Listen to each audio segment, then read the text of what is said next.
बताऊंगी आपको कि हमारा जो ड्रीम है और जो ऑनरेबल चीफ मिनिस्टर साहब ने इन 2 बरसों में एजुकेशन सेक्टर में लैंडमार्क डिसीजन लिए हैं, तो आज आपका रिज़ल्ट जो है वो उनमें नज़र आता है। और मैं समझती हूँ कि जितना टैलेंट, जितनी काबिलियत हमारे जम्मू कश्मीर के बच्चों में है, मैं नहीं समझती हूँ कि इतनी काबिलियत कहीं पे है, लेकिन सिर्फ इस काबिलियत को हमें इनकी मदद करके उस काबिलियत को आगे लाना है।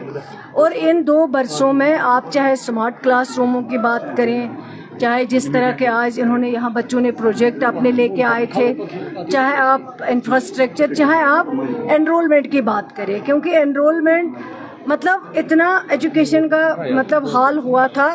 25 जो स्कूल यहाँ पे थे 2500 उनको क्लब किया गया था, और जो हमारा एनरोलमेंट था वो बिल्कुल बहुत कम हो चुका था। लेकिन आज अल्लाह का शुक्र है कि इस सरकार के दौरान जो है 16% नहीं 17% जो है एनरोलमेंट में फ़र्क आया हुआ है।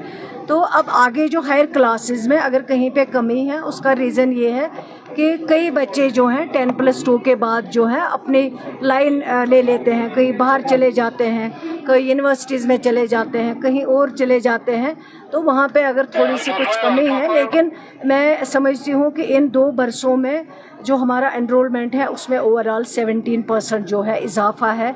तो ये हमारी सबसे बड़ी अचीवमेंट है, और हमारा ड्रीम है कि जम्मू कश्मीर में कोई भी बच्चा जो है वो तालीम के बगैर ना रहे, हर घर में तालीम पहुँचे, उसके लिए हम कोशिश कर रहे हैं। और इंशाल्लाह काफ़ी हमने इन 2 बरसों में किया है। आप अगर देखेंगे नए लेक्चरर्स जो है 700 के करीब इसी सरकार ने रेफ़र किए थे, वो भी रिक्रूटमेंट बोर्ड से आए, उनके ऑर्डर खुद चीफ मिनिस्टर साहब ने दिए हैं।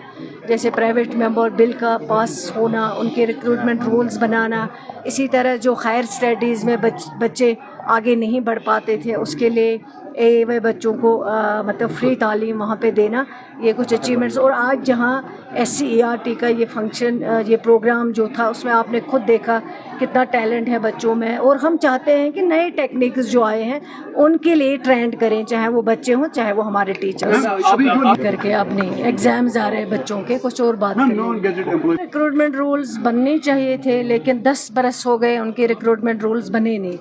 लेकिन मुझे खुशी है कि जब से ये सरकार बनी है इस पे काम हो रहा है, और मेरी उनसे बात भी हुई थी। उनकी जेन्युइन डिमांड है, कोई गलत डिमांड नहीं कर रहे हैं, क्योंकि 10 बरस में नए जो GMCs हमारे हैं उनके रिक्रूटमेंट रूल नहीं बने, ना गेजेटेड ना नॉन गेजेटेड। लेकिन उस पर काम हो रहा है, मीटिंग हमारी हुई है, और हमने इंशाल्लाह इसमें इनको यकीन दिलाया है कि सितंबर एंडिंग में जो है ये रिक्रूटमेंट रूल्स जो है वो तैयार हो जाएंगे। काफ़ी वक्त से मुतालबा कर रहे हैं क्या